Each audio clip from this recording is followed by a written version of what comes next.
এই মুহূর্তে আমি অবস্থান করছি আমাদের ঐতিহ্যবাহী বিদ্যাপীঠ কাগল করুণাকান্ত উচ্চ বিদ্যালয়ের মাঠে। ঈদের পরের দিন আমাদের একটা ব্যতিক্রমী আয়োজন ছিল 13 ব্যাচ কর্তৃক ঈদ পূর্ণমিলনী এবং প্রাক্তন শিক্ষকদের সম্মাননা স্মারক প্রদান অনুষ্ঠান। এই মুহূর্তে আমাদের সঙ্গে আছেন আমাদের শ্রদ্ধেয় শিক্ষক বাবু দুলাল চন্দ্র দেবনাথ। স্যার, আপনি কেমন আছেন? ভালো আছি, ভালো রেখেছেন। এই যে এমন একটা অন্যরকম অনুষ্ঠান, ব্যতিক্রমী অনুষ্ঠান ছিল যেটা 13 ব্যাচ কর্তৃক ছিল, এখানে আসার পর আপনার অনুভূতিটা একটু যদি বলতেন। আমার অনুভূতিটা ব্যক্ত করার আগে আমি জিনিসটা বলি যে এখানে পরিবেশের একটা সৃষ্টি হয়েছে, সেই পরিবেশটা অত্যন্ত মনোরম লেগেছে আমার। আর সবচেয়ে বড় ব্যাপার, অনুষ্ঠানটা তো খুবই অভিনব এবং আকর্ষণীয়, এটা বলার অপেক্ষা রাখে না। এবং এটা ছোট হলেও পরবর্তীতে আমার মনে হয় সবাইকে নিয়ে করলে আরও ভালো হবে, খুবই সুন্দর হবে এবং এটা করা উচিত। এবং এর যে কনসেপ্টটা তো এটা কিন্তু সবচেয়ে গ্রহণযোগ্য, এটা সবার জন্য এটা ভালো হয়েছে, খুব ভালো হয়েছে। স্যার, দীর্ঘদিন যাদের সাথে শিক্ষকতা করেছেন, যাদের সহকর্মী ছিল, তাদের সাথে অনেক দিন পর দেখা হলো এখানে, তো এই ক্ষেত্রে আপনার কেমন লাগলো? এক্ষেত্রে সবচেয়ে বড় যে বিষয়টি আমার সহকর্মীর সঙ্গে, এমনকি হয়তো আমাদের ছাত্রছাত্রীর সঙ্গে পুরাতন নতুন যারা বিশেষ করে পুরাতন, এই যে একটা মিলন, একটা বিরহের পরে যে মিলন, আমাদের মাঝে তো অনেক গ্যাপ গেছে, গ্যাপটাই আমার বিরহেতে নিয়ে আসে। কারণ আমরা একসঙ্গে কর্ম করেছি, থেকেছি, অনেক সুখ দুঃখের ভাগই আমরা হয়েছি, স্টাফে থাকতে যাওয়া হয়।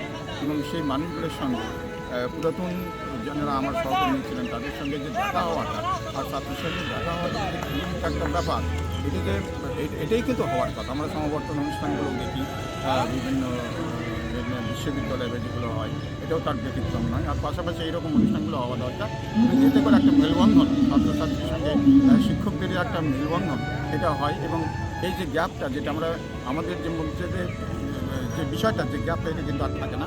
আমরা সবাই জড়িয়ে যাই একে অপরের সঙ্গে, এটা প্রয়োজন, তার ভাব বিনিময়ের একটা অন্তর। স্যার, আরেকটি বিষয়, আপনি মনে হয় এখন অবগত আছেন, অ্যালামনাই অ্যাসোসিয়েশন এরকম একটা আমরা উন্মোচন করলাম, তো বিষয়টাকে আপনি কিভাবে দেখছেন? এই বিষয়টা ইতিবাচক হিসেবে আমি দেখেছি, এটা ভালো।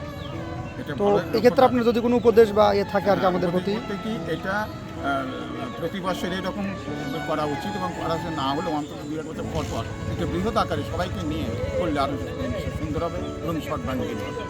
আচ্ছা স্যার, এই যে 13 ব্যাচ অনেক ছোট যারা, তারা এমন একটা আয়োজন করলো যেটা স্কুলের ইতিহাসে হয়েছে কিনা আমার জানা নেই, তো এই ক্ষেত্রে তাদের উদ্দেশ্যে আপনি কিছু বলবেন কিনা পরিশেষে আর কি? একটা প্রেরণার দিক থাকে।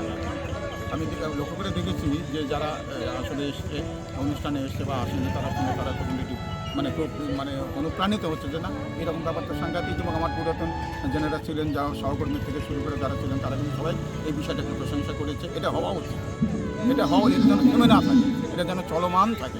আমাদের জন্য আশীর্বাদ করবেন, আমরা আগামী দিনগুলোতে যেন এরকম প্রতিনিয়ত করতে পারি এবং আমরা যেন সমাজে প্রতিষ্ঠিত হতে পারি। আমাদের ব্যাচের সকলের জন্য আশীর্বাদ করবেন। আপনি শত ব্যস্ততার মাঝেও আমাদেরকে আজকে সময় দিয়েছেন, এজন্য আমি আমাদের ব্যাচের পক্ষ থেকে আপনার প্রতি অশেষ কৃতজ্ঞতা জ্ঞাপন করছি। আপনার সুস্বাস্থ্য এবং দীর্ঘায়ু কামনা করছি।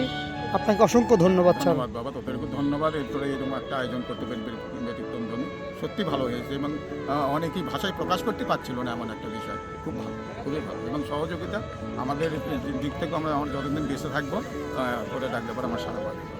অবশ্যই স্যার, আপনি ভালো থাকেন, দেখা হবে।